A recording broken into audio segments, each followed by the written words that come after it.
Los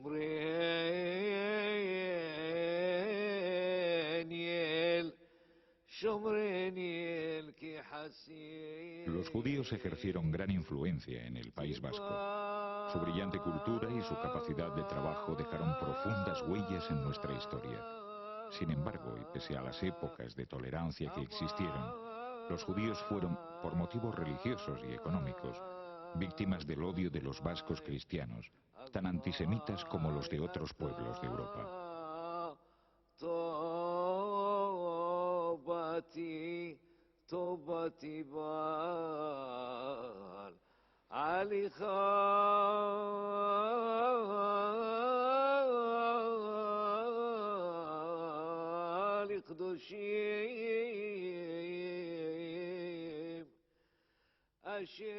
Aunque es posible que los judíos llegaran a Euskal Herria en la época romana o visigoda, las primeras noticias documentales de la presencia judía entre nosotros datan del siglo XI.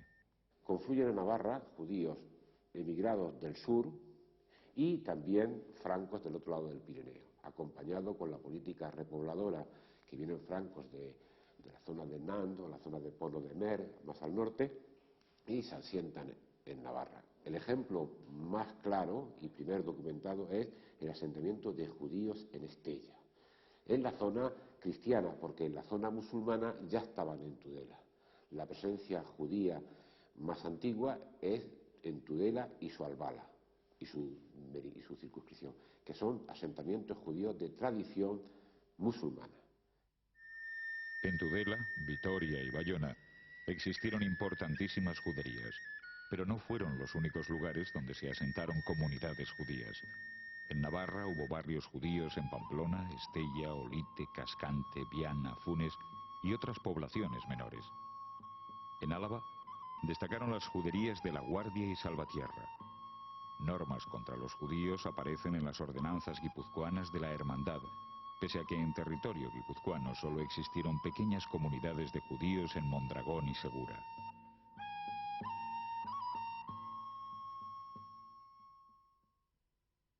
En Vizcaya destacaría el caso de Balmaseda. También hay comunidad de judíos en Orduña, pero Balmaseda es especialmente importante porque se expulsa a los judíos de la villa por parte del concejo antes de que se dé la expulsión general de 1492 proveniente de la corona de Castilla. En Bilbao no hubo propiamente judería, pero claro, es una zona económicamente muy importante y los judíos tenían que pasar por ahí y comerciar. No obstante, hay medidas en contra de que pernocten los judíos dentro de la villa, ante lo cual responde también la monarquía con un cierto trato de favor para que al menos puedan estar en los arrabales los judíos.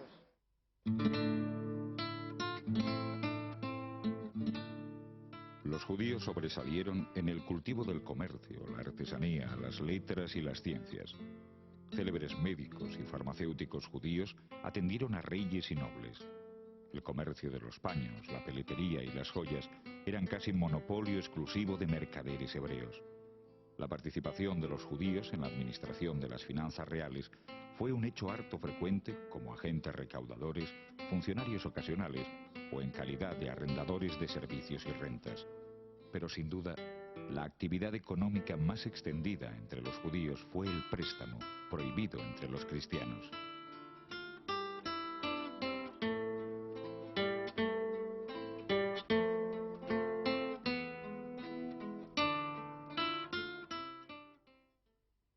Los judíos son prestamistas porque la propia ley cristiana les hace prestamistas. Es decir, está prohibido prestar entre cristianos. La ley lo prohíbe. Entonces, ¿quién hace esa actividad necesaria? O sea, a lo menos en la Baja Edad Media, primero el préstamo sobre prendas y luego el préstamo dinerario es un elemento esencial de esa economía ya monetaria. Entonces, los judíos están dotados para esa actividad por dos razones. Porque no cometen un pecado prestando a un cristiano, sí prestándoselo a un judío, que también hay, y porque, dada su religión y sus preceptos religiosos, pues son gente que sabe leer y escribir. Son pequeños. Es el pequeño préstamo a los agricultores o a los pequeños artesanos. De ahí ese odio luego hacia el judío, derivado de muerto el perro se acabó la rabia. Es decir, en un principio. Luego sí, luego se asocian y hay asociaciones mercantiles de cristianos y judíos y interviene ya en la Baja Edad Media pues banqueros como los nombres que casi existen actualmente. Sus creencias y prácticas religiosas también fueron vistas como un elemento nocivo para el cristianismo. El pueblo judío se considera de manera especial el elegido por Dios, o Yahvé, a quien se le honra con la virtud. La recompensa es la felicidad, la vida y la prosperidad material. La ley mosaica o Torá informa de los más pequeños detalles de la vida cotidiana. Las fiestas religiosas son un elemento esencial de cohesión social de la comunidad judía. Desde el sábado hasta la celebración de la Pascua, Pentecostés, el Gran Perdón o la fiesta de las cabañas o Sukkot.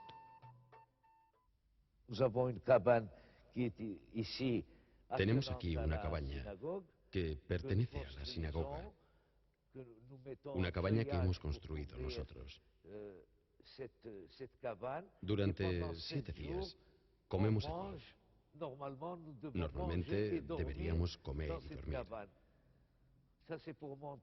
Es para enseñar que todo es efímero en el momento de la vendimia.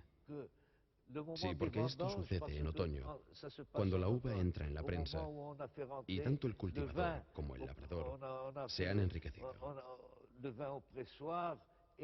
Entonces Dios le dice: ahora que te has enriquecido, no te quedes en tu salón, en tu casa.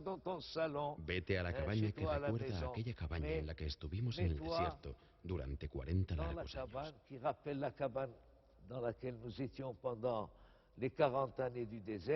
La festival de Shabbat ocurre una vez cada semana y tiene sus orígenes en la Biblia, que había que tener un día de descanso para los judíos. Shabbat empieza viernes con la caída del sol, viernes, y termina con la caída del sol sábado. Y Shabbat en la casa, la madre de la casa, entonces canta una benedicción sobre las velas, un par de velas que significan el Shabbat. Durante los siglos de presencia judía en Euskal Herria, las aljamas constituyen un universo cerrado, incluso con un sistema de justicia propio. Las juderías están organizadas como comunidades, dándose a sí mismas ellas sus estatutos. Son lo que se llaman las takanot, sus ordenanzas. Entonces, están organizados como si fuese un municipio. Tienen ellos sus representantes, sus adelantados, tienen su rabino, que es la autoridad, sus rabinos, pero sobre ellos también gravita la normativa de la demás sociedad.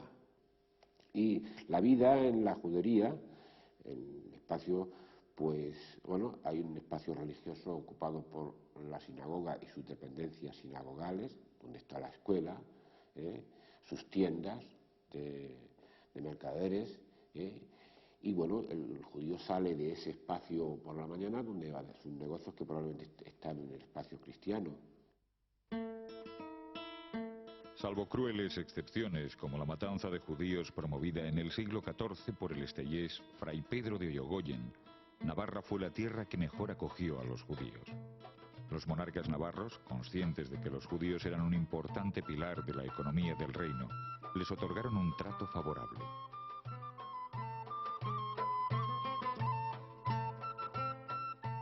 Además, el Tribunal del Santo Oficio o Inquisición no echó raíces en Navarra mientras ésta permaneció independiente. Cuando en 1492 los reyes católicos decretan la expulsión de los judíos que no se conviertan, muchos de ellos viajaron a Navarra, donde pudieron permanecer 6 años más en paz, hasta que los monarcas navarros decretan su expulsión definitiva. Buena prueba del espíritu de tolerancia entre cristianos, musulmanes y judíos en Navarra lo encontramos en Tudela. En torno a lo que hoy es catedral, y antes colegiata, desde que se construyó, pues parece que los tres ritos se podían celebrar en lugares casi comunes. Había una mezquita, que luego parcialmente se convirtió en iglesia cristiana, la actual catedral. Había una iglesia primitiva cristiana, quizá llamada Santa María la Blanca, y también al lado de los claustros una sinagoga. Y desde luego, cercano al actual recinto, sí que había otras sinagogas, mayor y menor, y sin embargo nunca ha habido conflicto entre las tres razas.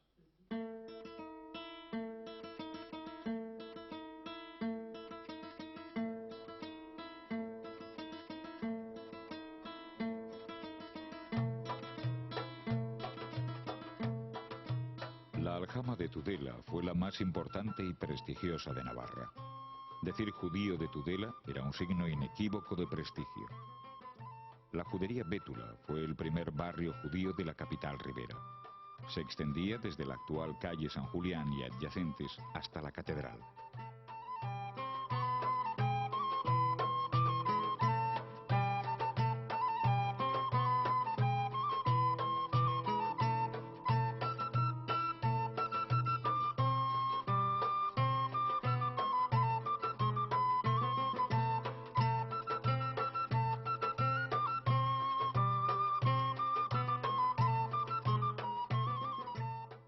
Había varias sinagogas. De una de ellas todavía se encuentran algunos restos de ornamentación. También existieron escuelas rabínicas de traductores, de astronomía, que formaron a ilustres judíos tudelanos, los más famosos, Judá Leví, poeta y médico. Abraham Ben Ezra, poseedor de una cultura enciclopédica. Y Benjamín de Tudela, erudito en sagradas escrituras, historia, ciencias y arte.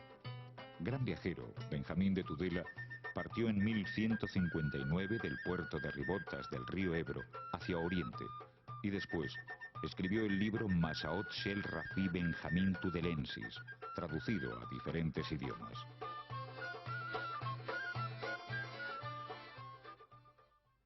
En esa obra, y si adquiere esa importancia, es porque describe, va narrando los lugares que él visita, llegando incluso por todo el Oriente hasta Israel, y en ese periplo va contando las juderías que encuentra, cómo están, qué número de judíos hay, cómo viven, qué prácticas llevan a cabo de carácter religioso o comercial.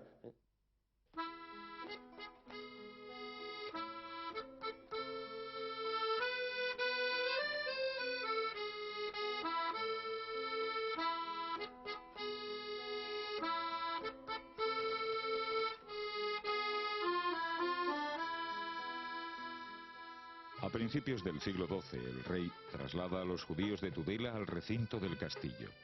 Poco a poco, la nueva judería se extenderá desde la falda del monte Santa Bárbara hasta la plaza de San Salvador.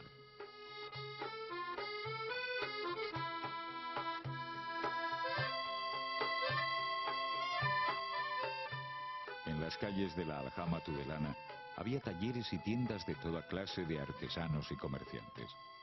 Además de prestamistas, los judíos de Tudela eran propietarios de viñedos. El vino judío, llamado jubenco, gozó de gran estima por su calidad. Numerosas huertas, heredades de trigo, derechos de agua, casas, corrales y eras estaban en manos de judíos. La tradición agrícola de Tudela y su comarca se debe en gran parte a las pasadas culturas judía y musulmana.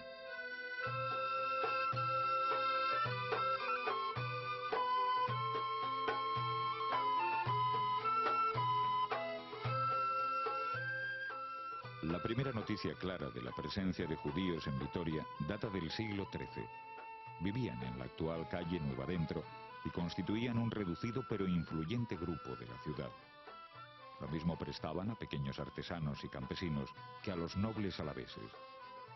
Hasta principios del siglo XIV, las relaciones entre judíos y cristianos transcurren con normalidad. Pero en 1428, el Ayuntamiento de Vitoria dicta las primeras ordenanzas contra los judíos. Años más tarde, estas medidas se endurecen para impedir las relaciones comerciales y económicas de los judíos en abierta competencia ya con los cristianos. Estamos precisamente en la casa de los Sánchez de Bilbao, una familia de conversos que se convierte antes de la expulsión, fruto de la presión religiosa, también económica que están padeciendo estos miembros de la comunidad judía, y van a ser acusados, concretamente uno de sus miembros, Pedro Sánchez de Bilbao, de hereje judaizante. Estaban muy bien relacionados con el resto de los grupos de la ciudad o con algunas familias importantes de la ciudad, pero de poco les va a servir.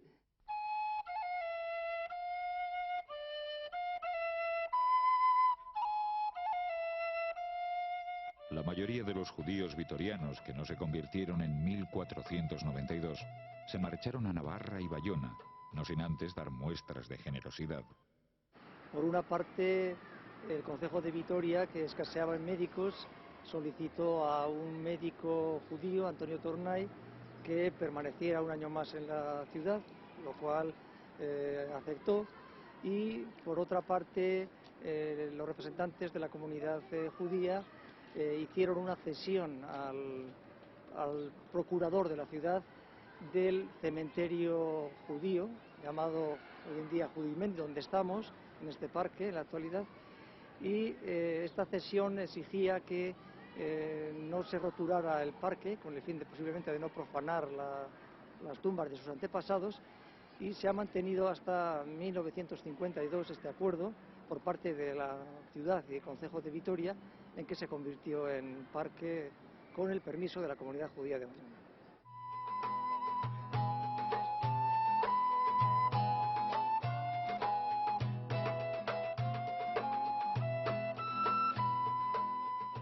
Los judíos conversos de Euskal Herria tomaron nuevos apellidos. En Tudela, una famosa manta con los apellidos de los judíos conversos colgaba del interior de la catedral. Parece que apellidos tales como Arana, Mendizábal, Basurto, Guevara, Vergara fueron adoptados por los judíos que se quedaron, aunque no hay una teoría clara al respecto. Hay quien dice que los nombres de santos son de conversos, ¿sí? Los San Martín, los Santa María, o los nombres o los apellidos de colores. Pero luego hay apellidos que se acomodan al lugar de origen. Aquí hay un Alborge, que por cierto procede de Borja, o un Alfasa, o un hijo de Aben David, o Esmel de Ablitas toma el nombre del topónimo, o Ezquerra, que también toma el apellido de la tierra donde lo... O a veces hasta el apodo. Aquí hay una familia judía muy importante en Navarra que recibe luego el apellido del mote que le dan en vascuence, que es Eder, y hay otro que se llama Belcha. Algunos judíos expulsados de la península buscaron refugio en zonas mediterráneas de Italia y Francia. Otros eligieron Bayona, la llamada Pequeña Jerusalén a orillas del Adur. Estos judíos, procedentes en su mayoría de Portugal, constituirían el origen de la comunidad judía actual de Bayona.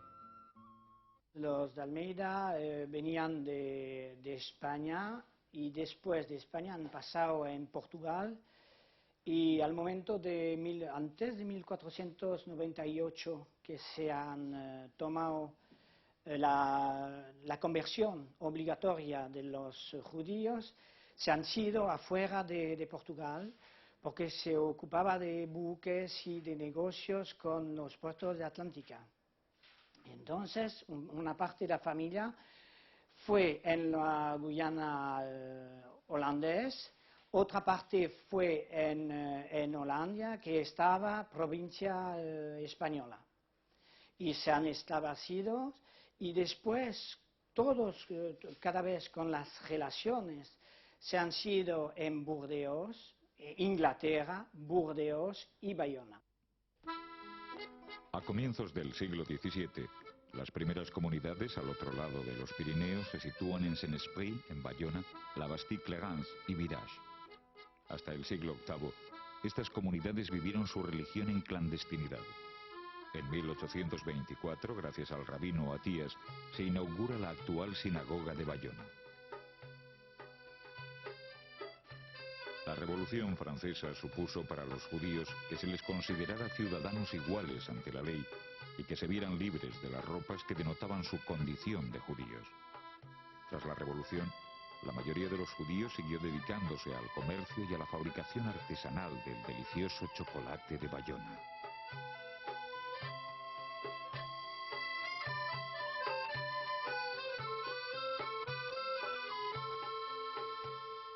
De entre los ilustres judíos de Bayona, destacan el general Levi y, sobre todo, René Cassin, Premio Nobel de la Paz por su aportación a la redacción de la Declaración Universal de Derechos Humanos. Desde 1924 a 1938, René Cassin fue delegado de la Sociedad de Naciones Unidas y presidente de la Alianza Israelita Universal. Durante la Segunda Guerra Mundial, René Cassin se unió en Londres al general de Gaulle.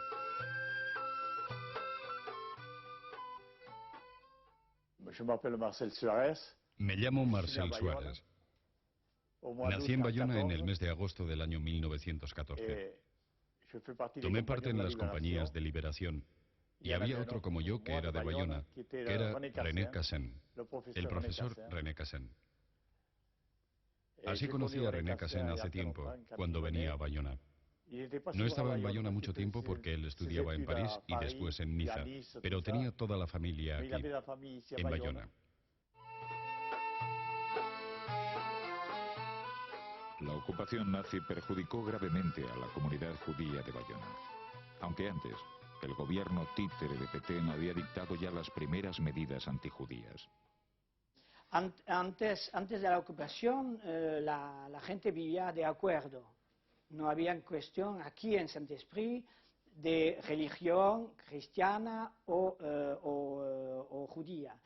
Muchas veces los niños cristianos venían, cuando habían grandes casados judíos en la sinagoga, venían a oír cantar porque estaban cantes antiguos que venían de España. Después, los judíos, por una administración de Vichy, no podían quedarse al lado del mar, del océano Atlántico. Debían ser afuera. Y entonces los judíos de Bayona han tenido que huir o en Lourdes, o en Pau, o en Soumulu. Al invadir Bayona los nazis, las casas y los negocios de los judíos fueron confiscados y muchas familias deportadas y exterminadas en campos de concentración.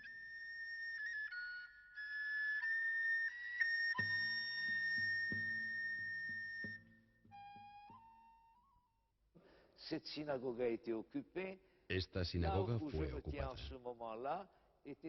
Donde me encuentro en este momento, había un depósito de munición de la Gestapo.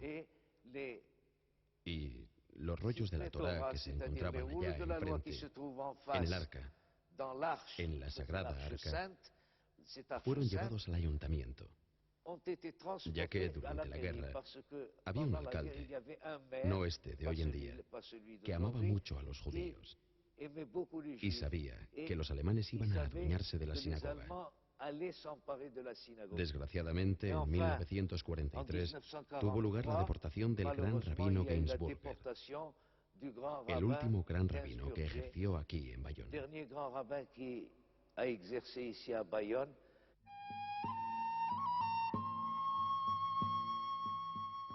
Este odio antisemita provocó, sin embargo, que judíos en otras partes del mundo tomaran conciencia de lo que eran, como es el caso de la familia de Miriam Nienberg, judía de Nueva York casada en la actualidad con un vasco. Un día muy indignante, padre decía a mi abuelo, es que somos judíos y ¿por qué por qué no tenemos la comida kosher y por qué no observamos esta fiesta, etcétera? Y me dijo, bueno, Lo siento, hija, pero es que no sé. Y realmente no sabía. Pero todo cambió cuando vino Hitler. Y cuando nos dio cuenta la profundidad del horror que estaba imponiendo, entonces le dio cuenta a mi familia la importancia de identificar como judíos.